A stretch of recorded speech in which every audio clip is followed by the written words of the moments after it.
Selamat datang di channel kami di Retno Nurmawati tentang kesehatan gigi dan mulut.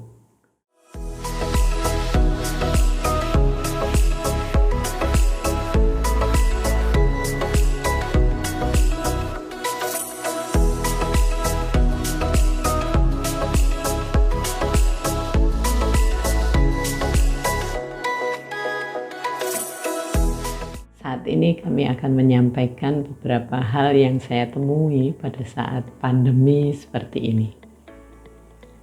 Kami kedatangan pasien yang ternyata merupakan pasien kami yang sudah lama.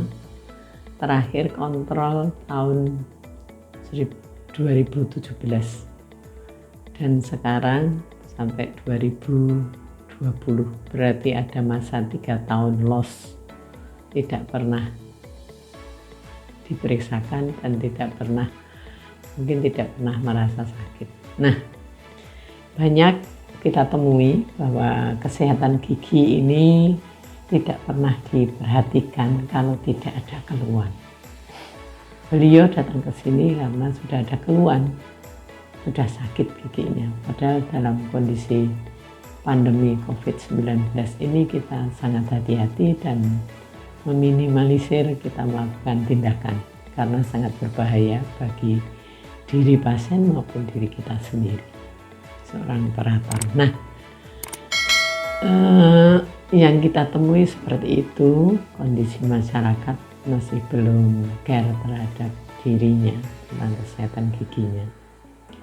Kalau saya temui sering gini, kalau ada keluhan itu datang di dokter umum kalau keluhannya seperti itu dia. Tetapi untuk dokter gigi kalau kita sudah sampai ada keluhan itu stadiumnya sudah stadium 3. Biasanya sudah sakit kena saraf gigi. Makanya sering orang umum mengatakan bahwa wah kalau berobat di dokter gigi itu bolak-balik, memerlukan waktu yang panjang. Nah, ini kita akan membedah kenapa di dokter gigi kunjungannya terlalu lama dan panjang.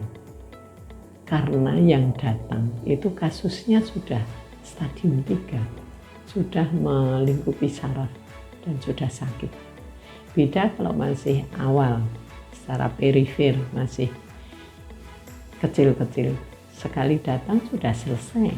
Nah, ini permasalahannya.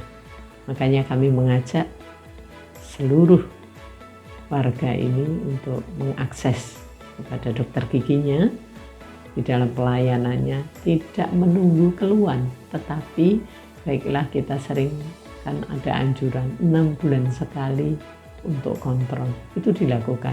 Nah, kalau lebih bagus di dalam keluarga kita menyampaikan kepada anak. Jadi mereka diberdayakan, Dik tolong dicatat kapan harus kontrol. Itu ada di arsip anaknya, bukan orang tuanya. Sambil orang tuanya ngetes apakah pada saat yang ditentukan disepakati anak dan orang tuanya dia ingat atau pakai reminder dan sebagainya. Sehingga pada saat itu dia ingat, atau tanggalan yang disepakati orang tua dan anaknya, ini loh besok kontrol. Dicoba, anaknya ingat enggak? Kalau anak pintar, anak yang sudah terprogram dari kecil, dia akan mengingatkan. Karena saya sudah mendekati kepada beberapa orang tua, sebetulnya yang mengajak ini siapa?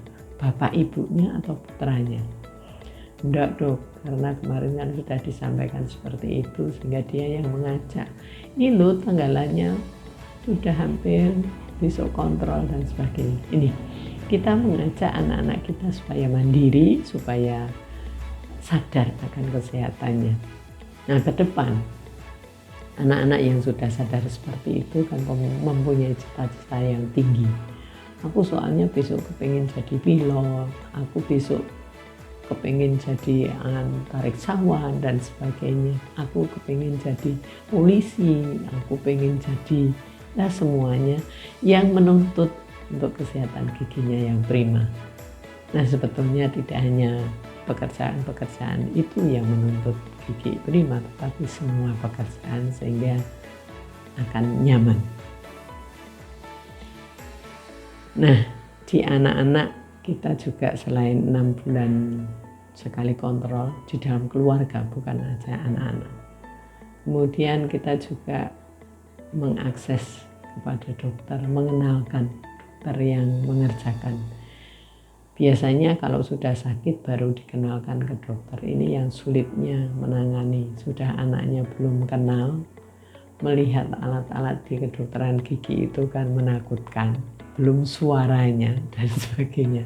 Ini yang menjadi anak jadi trauma ke dokter gigi.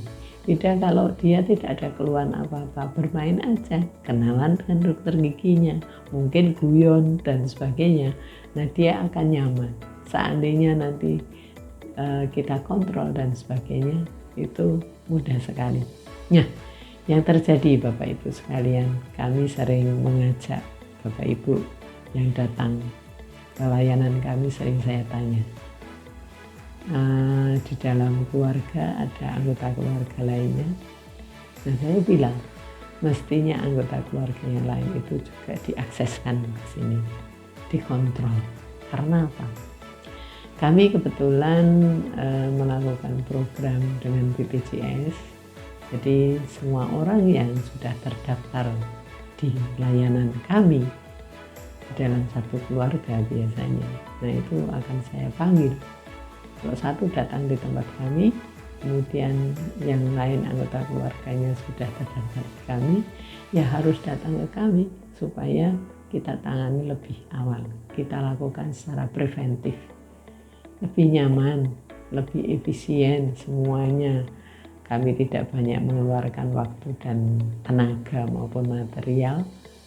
Si pasien juga rasanya giginya masih bagus dan terawat. Ini sama-sama kerjasama yang bagus. Sehingga sering saya panggil seluruh anggota keluarga mestinya dibawa ke sini supaya mereka semua kondisinya bagus dan sehat. Ikuti channel kami terus.